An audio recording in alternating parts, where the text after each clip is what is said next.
हाँ तो मेरे प्यारे बच्चों, कैसे हैं? उम्मीद करते हैं आप अच्छे होंगे और अपनी पढ़ाई पूरी तरह मन लगा के कर रहे होंगे। बच्चों, आज हम लोग देखने वाले हैं क्लास 9 मैथ एक्सरसाइज 2.1।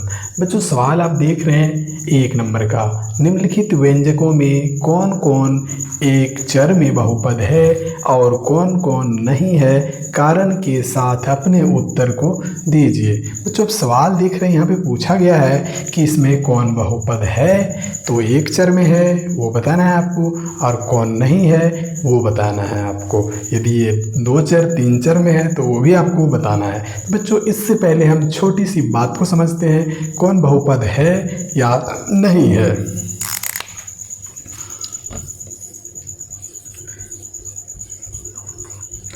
बच्चों, सबसे पहले हम समझेंगे क्या यह बहुपद है या नहीं है। बच्चों देखिए, यदि कोई भी बहुपद होता है तो उसके लिए एक कंडीशन है।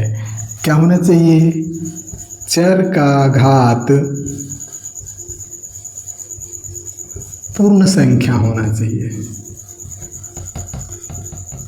सबसे पहला कंडीशन है कि चर का घात पूर्ण संख्या होना चाहिए। बच्चों, आप सोच रहे होंगे कि यह पूर्ण संख्या क्या है।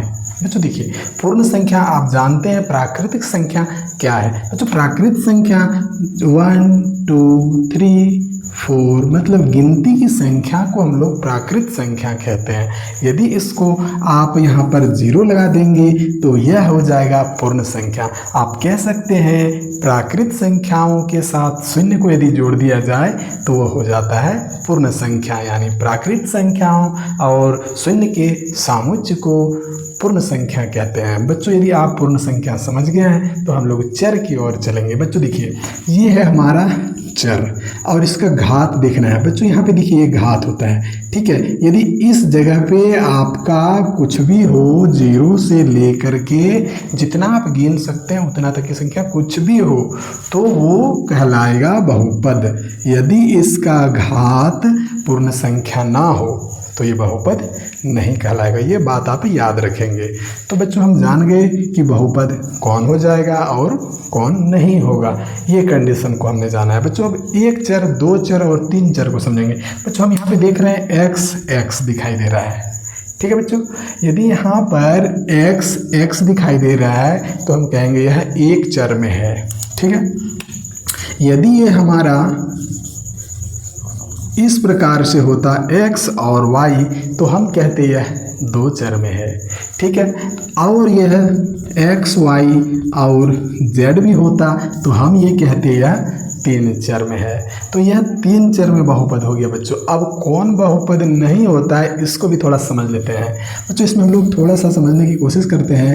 यदि यह आप देख रहे हैं तो आप देख रहे होंगे 4x² प्लस x पे पावर 1/2। आप यहाँ पे देख रहे हैं पावर इसका है 2, घात इसका है 2। इसका घात कितना है? 2 है, यानी यह पूर्ण संख्या है। लेकिन ये वाले चर का घात आप देख रहे हैं 1/2, जो पूर्ण संख्या बिल्कुल नहीं है, यानी यह बहुपद नहीं है। बच्चों, आप समझ गए होंगे। यदि ये बात समझ गए होंगे तो अब हम लोग सवाल की ओर चलते हैं।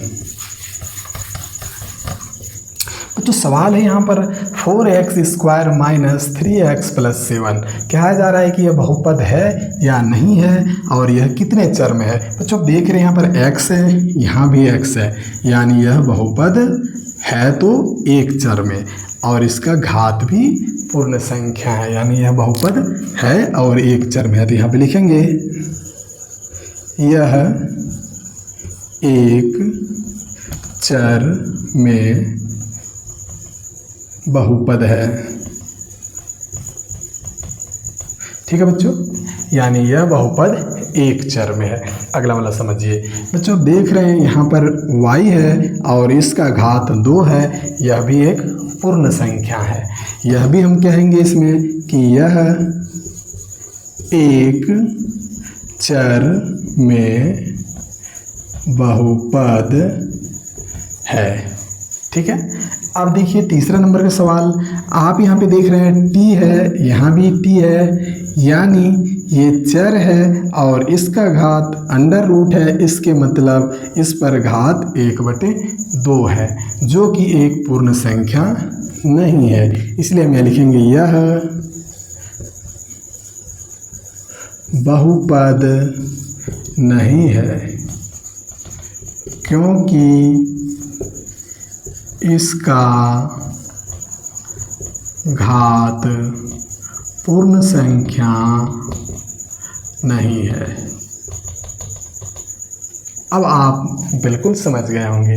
चलिए हम लोग चौथे नंबर सवाल की ओर चलते हैं। बच्चों आप देख रहे हैं यहाँ पर y प्लस 2y। बच्चों यहाँ पर देख रहे हैं y जो है ये हर में है, नीचे है।